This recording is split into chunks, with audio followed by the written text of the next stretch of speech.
Fortnite Chapter 7 is here, and oh my god, that ship just took out the bus driver. So Chapter 6 ended with an absolutely incredible live event that brought the storyline back in full force, and for the first time in possibly years, it would seem this event actually brought interest back to Fortnite's storyline. Which is great because the last two seasons of Chapter 6 basically just felt like random side quests that didn't amount to anything. But now we're in Chapter 7, and if we really want to uncover the secrets of this new chapter, we do have to take a quick look back at how Chapter 6 ended to find out how we ended up on the Chapter 7 island, which is canonically named the Golden Coast. On top of that, I will also be going over what happened to Oninoshima and the Spirit siblings. And finally, we have a canon answer to one of the more confusing moments in Fortnite's storyline. Where was Jones during the Fracture event? We've got a lot to talk about this new season, but first, let's go over that last live event, which, yeah, it was awesome, but if you were anyone who was checked out of this game's storyline for even a season,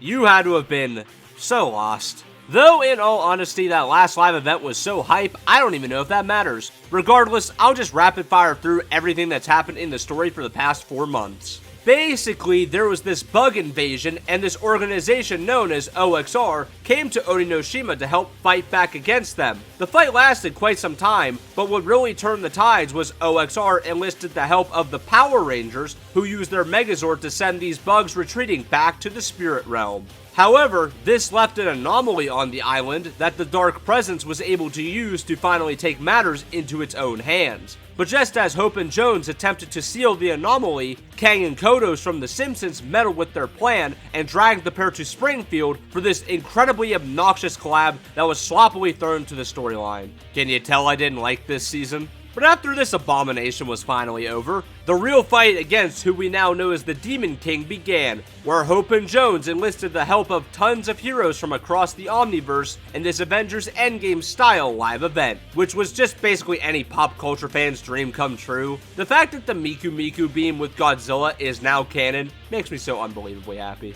But the real plot twist during this live event came when it seemed like the Demon King was about to win, but the Seven's iconic mecha team leader that we hadn't seen since Chapter 3's collision event made one final stand and used the red cube that had been meddling with the OG reality as a soccer ball to destroy the Dark Presence once and for all, finally freeing the Zero Shard that has been a wild goose chase for the past year. So now you may ask, how do we go from this chaos on Oninoshima to the Golden Coast? And what exactly happened to Oninoshima? Well, at the tail end of the live event, the now free Zero Shard began to rebuild Oninoshima before it turned into a miniature black hole that rifted all of the loopers to the Golden Coast, only leaving behind those who originally belonged in Reality 783. And if you ask Hope about Oninoshima in the current season, she tells us that after defeating the Dark Presence, they left the island to be protected by the Spirit siblings Daigo, Jade, and Kendo, who Hope clearly still has feelings for despite their breakup at the end of last chapter.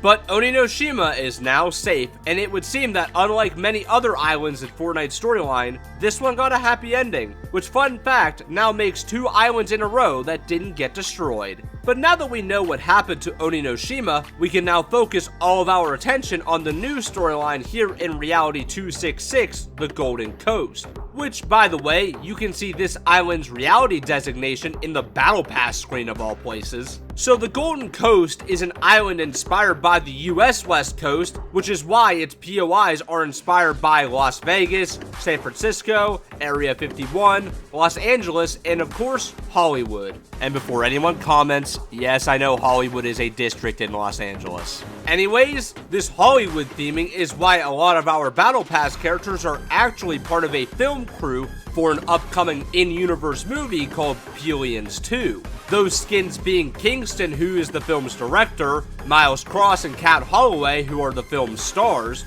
and Carter Wu, who is the film's stunt coordinator. Also, Peely is apparently playing the Aliens, because of course he is. But why I even bring up this seemingly normal side plot is that this movie is being produced by a company known as Sus Studios, and as someone who has indeed played Among Us, I know there is more going on here than meets the eye, especially since we have a loading screen where our big bad of this season is standing in this exact spot. But that's not the only suspicious location on this new island, as we also have Inaloop Labs, and not only is this place housing the 0 Point shard now, which in my opinion is already suspicious enough, but this lab is also doing experiments with the loop itself, which is why we keep having these anomalies this season during gameplay. And this is pretty similar to what the Imagined Order was doing with the loop in earlier chapters. Plus, this location has a mysterious connection to Dark Voyager, which, speaking of, it's time I address who this guy actually is.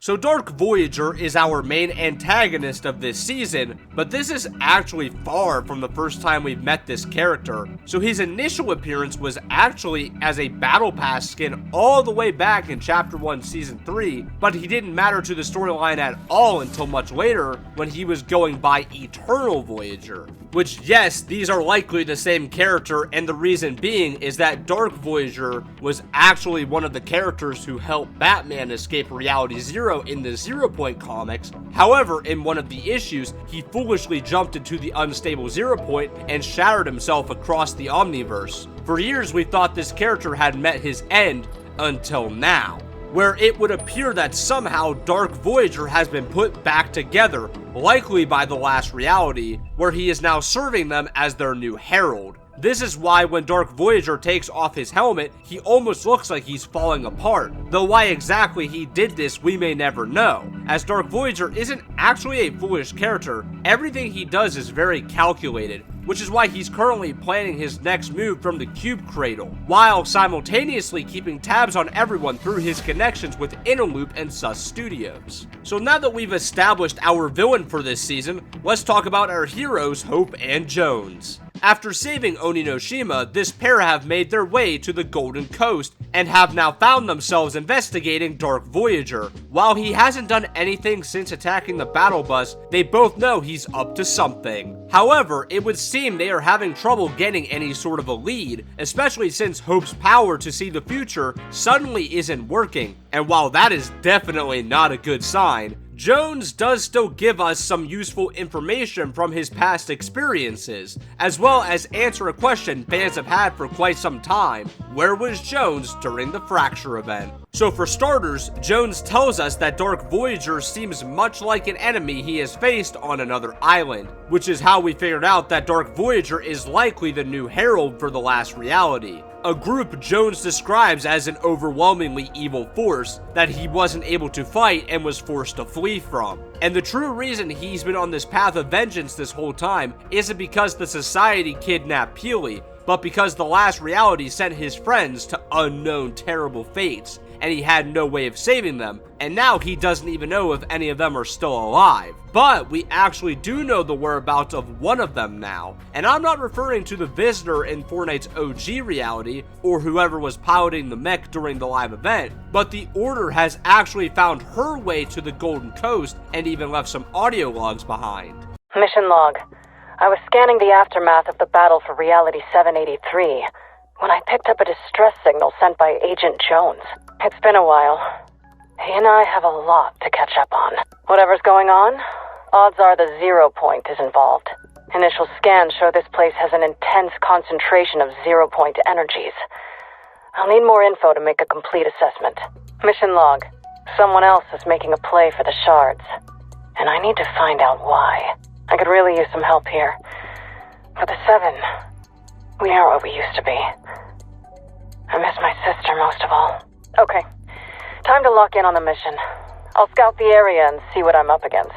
So the Order is actually on the Chapter 7 island now and is currently conducting her own investigation on what is happening on this island, though she is running into some roadblocks since she doesn't have the rest of the 7 to help her out anymore. Mission log. This reality feels familiar in so many ways, yet something's not quite right. The loop seems stable, at least for now, but the storm has changed. Almost like someone's been tampering with it. Maybe it's because the 0 Point's been fragmented. Who knows what kind of instability that might have introduced. I wish the scientists were here. That big brain of his would come in handy right about now. If only... Never mind. I've got work to do. Mission log. This tech company's headquarters should contain all the necessary components to execute my plan. Have to be careful though. The place is crawling with thugs working for the Dark Voyager. Based on that ship of his, he's connected to the last reality. But something feels off. I think there's more going on than meets the eye. Stand by. I've got a lock on one of the pieces I need. Once I'm able to send the signal, then my old friend should... Wait, that looks like... a boarding mission. Jones, if you receive this message, I need you to...